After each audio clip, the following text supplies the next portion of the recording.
اور سردار فرحت خان، ان کو دل کی گہرائیوں سے مبارکباد پیش کرتا ہوں۔ میری نظر میں تو وہ جیتے ہوئے تھے، عوام کی نظر سے، عوام کے ووٹوں سے تو وہ جیتے ہوئے تھے، لیکن اس کے بعد جو ہوا وہ ایک علیحدہ داستان ہے۔ میں اس کی پرزور الفاظ میں مذمت کرتا ہوں۔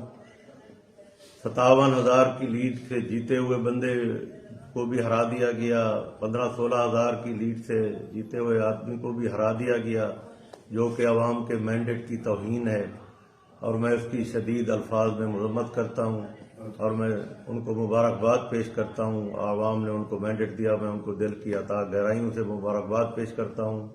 عوام نے عمران خان کو ووٹ دیا، جو ہوا وہ آپ سب بھائی بہنوں کے سامنے ہے۔ ہم نے تو دل سے قبول کیا، بھائی عمران خان کو لوگوں نے ووٹ دیا اور ان کو مبارکباد پیش کی، لیکن اس کے آگے یہاں پہ جو کچھ ہو رہا ہے وہ قابل مذمت ہے، اور میں ان کی پرزور الفاظ میں مذمت کرتا ہوں۔ بہت شکریہ۔